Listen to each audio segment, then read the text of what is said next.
In the early hours of dawn across the battlefields of eastern Ukraine, an ordinary military resupply mission was about to become an extraordinary demonstration of how modern warfare has been revolutionized. What happened in the span of just 18 minutes would showcase the devastating effectiveness of low-cost drone technology against conventional armored forces, fundamentally challenging everything we thought we knew about military superiority. The sun had barely risen over the Donetsk region when a Russian mechanized unit began their standard rotation movement toward forward positions.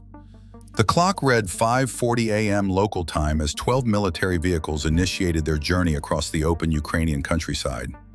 This wasn't an assault force. It was a routine logistics and personnel rotation, the kind of movement that happens dozens of times every week across active combat zones. The convoy's composition told the story of modern combined arms operations. Leading the formation were T-72B3 main battle tanks, Russia's upgraded version of the venerable T-72 design, equipped with improved fire control systems and reactive armor packages. Following behind were BMP-2 infantry fighting vehicles, Soviet-era workhorses still serving as the backbone of mechanized infantry units. Mixed throughout the column were MTLB multi-purpose tracked vehicles, serving as armored personnel carriers, and several Ural 4320 military trucks, loaded with supplies, ammunition, and equipment essential for frontline operations. What made this particular morning different was the presence of an unseen observer. High above the convoy, beyond the range of human sight or hearing, a Ukrainian Leleka 100 reconnaissance drone maintained a steady surveillance pattern. This wasn't a combat aircraft. It carried no weapons, no missiles, no bombs. Instead, it was equipped with something far more valuable: eyes and ears that could transmit real-time intelligence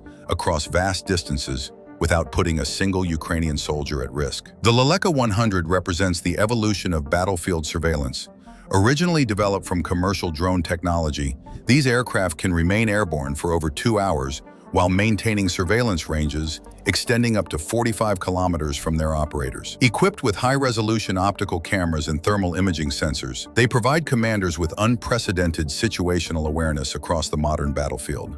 At 5:55 a.m., Ukrainian drone operators received crystal-clear footage of the Russian convoy moving through completely open terrain. The intelligence was immediately apparent. This was a target of opportunity. No air defense systems were visible, no electronic warfare vehicles were present, no combat air patrol was providing overhead protection, just a conventional military formation moving predictably across terrain that offered no concealment from aerial observation. The decision-making process was swift and decisive. Ukrainian field commanders assessed the intelligence, confirmed the target identification, and authorized an immediate strike mission. The opportunity was too valuable to waste. A concentrated enemy formation moving through open terrain without adequate air defense coverage. At exactly 6:02 a.m., the counterattack began. From a concealed position approximately 5 kilometers away from the convoy's projected path, Ukrainian operators launched 4 first-person view attack drones into the morning sky. These weren't military-grade aircraft built in defense factories. They were modified racing drones, originally designed for competitive FPV flying, now repurposed as precision strike weapons. The transformation from recreational aircraft to combat systems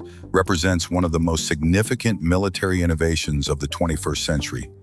Each drone carried a precisely engineered explosive payload weighing between 800 grams and 1.2 kilograms, small enough to maintain the aircraft's maneuverability, but powerful enough to penetrate the roof armor of modern combat vehicles when delivered with surgical precision. The operators controlling these weapons weren't sitting in traditional command centers. Instead, they were positioned in reinforced underground facilities, wearing FPV goggles that provided them with a pilot's eye view of the battlefield. This immersive control system allowed them to navigate their aircraft through complex terrain while maintaining the precise control necessary for accurate target engagement. The flight path to the target took the drones across the scarred landscape of eastern Ukraine. Flying at extremely low altitude to avoid detection, they navigated past abandoned industrial complexes, through dead forest areas, and along dry irrigation channels that provided natural concealment from ground-based observers. At 6:07 a.m., the first drone reached its designated target, a Blink 2 positioned near the center of the convoy formation. The attack came from directly above, exploiting the vehicle's most vulnerable area, area. The explosion was immediate and devastating, piercing the roof armor and igniting the engine compartment. Thick black smoke began pouring from the vehicle as crew members evacuated, many clearly disoriented by the suddenness and unexpected direction of the attack. 60 seconds later, the second drone struck an MTLB toward the rear of the formation. This attack approached from the side, targeting the thinner side armor panels. The explosion triggered an immediate fuel fire and forced the vehicle off the road into a drainage ditch. White smoke began pouring from the damaged vehicle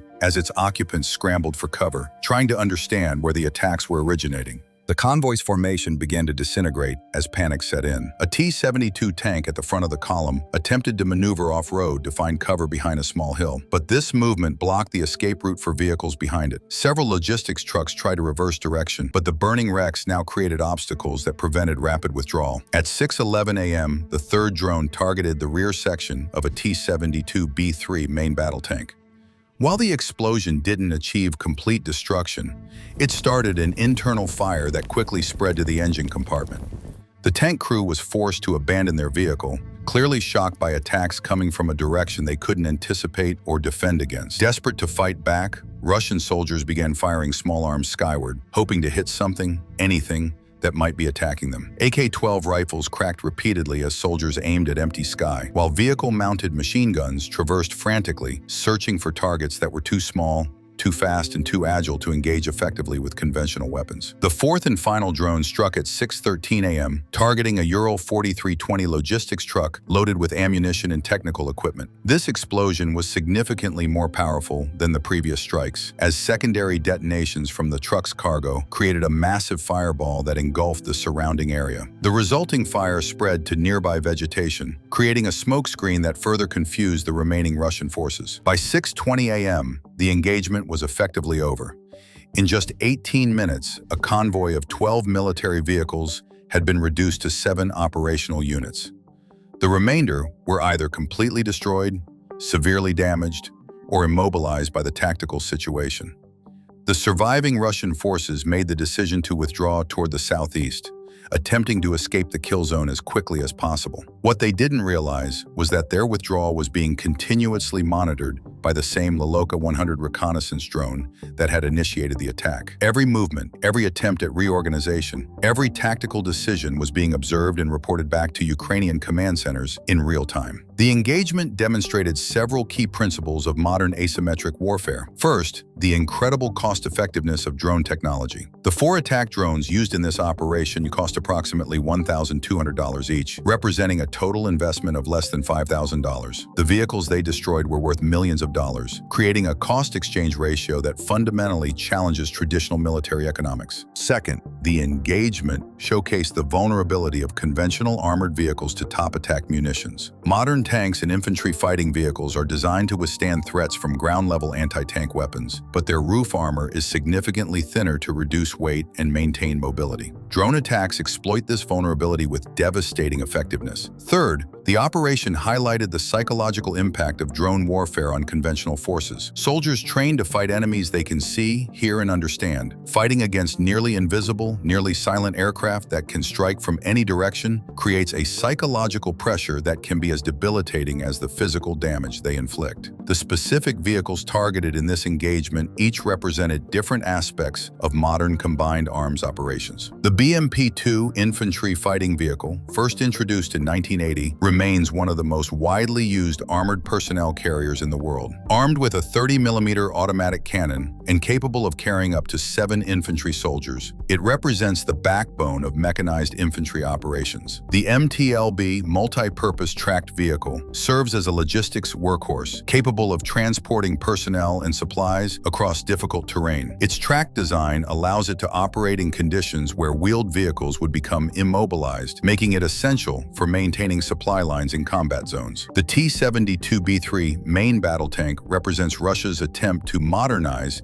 its Soviet-era armor fleet. Equipped with improved fire control systems, reactive armor packages, and a powerful 125mm main gun, it remains vulnerable to top-attack munitions despite its formidable appearance. The Ural 4320 military truck serves as the logistical backbone of military operations, transporting everything from ammunition to communication equipment to medical supplies. Its destruction not only eliminates valuable equipment, but also disrupts the supply chains that keep combat units operational. This engagement represents far more than a single tactical victory. It demonstrates the emergence of a new paradigm in military operations. The ability to achieve decisive results using low-cost, readily available technology has implications that extend far beyond the battlefields of Ukraine. The proliferation of drone technology is fundamentally democratizing precision strike capabilities. Weapons systems that were once the exclusive domain of major military powers are now accessible to any organization with sufficient motivation and modest resources. This democratization is reshaping power balances and forcing military planners worldwide to reconsider their assumptions about force structure and tactical doctrine. The response from conventional military forces has been rapid but challenging. Electronic warfare systems designed to jam drone communications are being deployed across conflict zones, but they face significant limitations. Jamming enemy drones can also interfere with friendly communications, creating a complex electronic warfare environment where the cure can be as problematic as the disease. Active protection systems that can intercept incoming projectiles are being retrofitted to existing armored vehicles. But these systems add weight, complexity, and cost to platforms that were already expensive to operate and maintain. The mathematical challenge is stark. For every $1 million invested in defensive systems, an adversary can field hundreds of attack drones. Perhaps most significantly, the engagement demonstrates how modern warfare is evolving toward a model where victory belongs not to the side with the most expensive equipment, but to the side that can adapt fastest to technological change. The Ukrainian operators who conducted this attack were using skills more commonly associated with video gaming than traditional military operations, highlighting how the nature of military expertise is changing. The strategic implications extend to international relations and conflict deterrence. When precision strike capabilities can be developed and deployed by non-state actors, smaller nations, or insurgent groups, the traditional calculations of military power become obsolete. A country that might not be able to afford a single modern fighter aircraft can now field hundreds of precision strike platforms capable of threatening high-value targets. Looking toward the future, we can expect continued evolution in both offensive and defensive capabilities. Swarm attacks using dozens or hundreds of coordinated drones will become commonplace, overwhelming traditional point defense systems through sheer numbers. Artificial intelligence will play an increasingly important role in target identification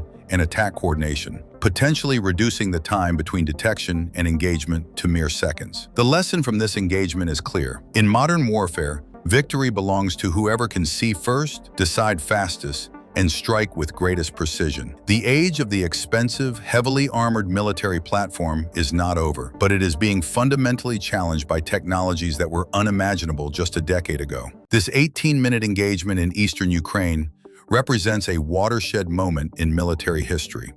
It demonstrates that in the modern era, technological superiority doesn't require massive defense budgets or decades of development programs. Sometimes it requires nothing more than creativity, adaptation, and the willingness to see familiar technologies in new ways. The implications of this engagement will be studied in military academies for decades to come, not because of its scale, but because of what it reveals about the future of warfare. In an age where a teenager with a gaming controller can neutralize a main battle tank, the very nature of military power is being redefined. All information presented in this analysis is based on open-source intelligence and verified field reports, provided for educational purposes to help understand how technology is reshaping modern conflict. If you enjoyed this type of content, please subscribe below for more to come. Thank you for watching, and we will see you on the next one.